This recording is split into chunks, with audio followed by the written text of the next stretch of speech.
महाभारत के युद्ध के दौरान अर्जुन ने कौन सी प्रतिज्ञा ली? महाभारत का भयंकर युद्ध चल रहा था। लड़ते लड़ते अर्जुन रण क्षेत्र से दूर चले गए थे। अर्जुन की अनुपस्थिति में पांडवों को पराजित करने के लिए द्रोणाचार्य ने चक्रव्यूह की रचना की। अर्जुन पुत्र अभिमन्यु चक्रव्यूह भेदने के लिए उसमें घुस गया।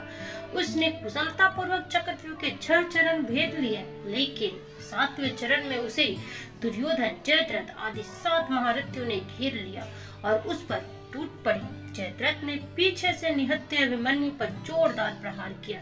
वह वार इतना तीव्र था कि अभिमन्यु उसे सहन नहीं कर सका और वीर गति को प्राप्त हो गया। अभिमन्यु की मृत्यु का समाचार सुनकर अर्जुन क्रोध से पागल हो उठा। उसने प्रतिज्ञा की कि यदि अगले दिन सूर्यास्त से पहले उसने जयद्रथ का वध नहीं किया तो वह आत्मदाह कर लेगा।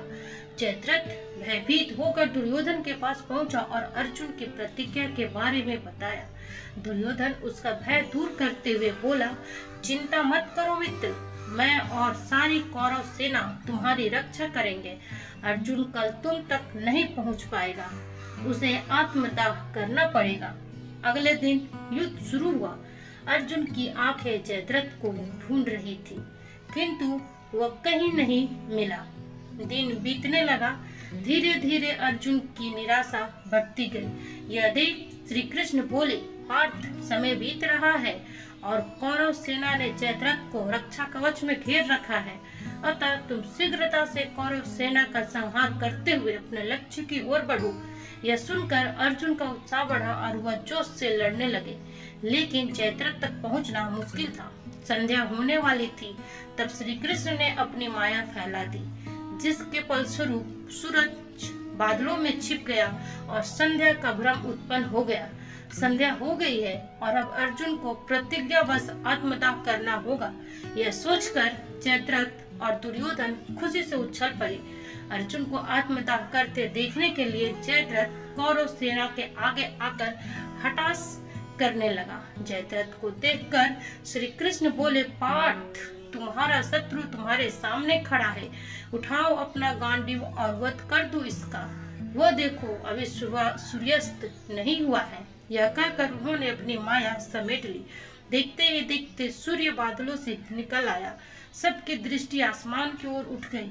सूर्य अभी भी चमक रहा था। यह देख जयद्रथ और दुर्योधन के पैरों के तले जमीन खिसक गई।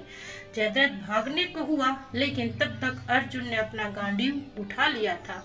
तब श्री कृष्ण चेतावनी देते हुए बोले, हे अर्जुन, जयद्रथ के पिता ने इसे वरदान दिया था कि जो इसका मस्तक जमीन पर गिराएगा उसका मस्तक भी 100 टुकड़ों में विभक्त हो जाएगा। इसलिए यदि इसका सिर जमीन पर गिरा तो तुम्हारा सिर के भी 100 टुकड़े हो जाएंगे। हे पार्थ, उत्तर दिशा में यहाँ से 100 योजन की दूरी पर जयद्रथ का पिता तप कर रहा है। तुम इसका मस्तक ऐसे काटो कि वह इसके पिता की गोद में जाकर गिरे। अर्जुन ने श्री कृष्ण की चेतावनी ध्यान से सुनी और अपने लक्ष्य की ओर ध्यान कर बाण छोड़ दिया। उस बाण ने जयद्रथ का सिर धड़ से अलग कर दिया और उसे लेकर सीधा जयद्रथ के पिता के गोद में जाकर गिरा। जयद्रथ का पिता चौंक कर उठा तो उसकी गोद में से सिर जमीन पर गिर गया। सिर के जमीन पर गिरते ही उसके सिर के भी 100 टुकड़े हो गए। इस प्रकार अर्जुन ने अपनी प्रतिज्ञा पूरी की। आज का सवाल है कि अर्जुन के कितने पुत्र थे? इस सवाल का जवाब कमेंट कर फटाफट दीजिए और साथ में सब्सक्राइब भी कर लीजिए। बाय बाय दोस्तों।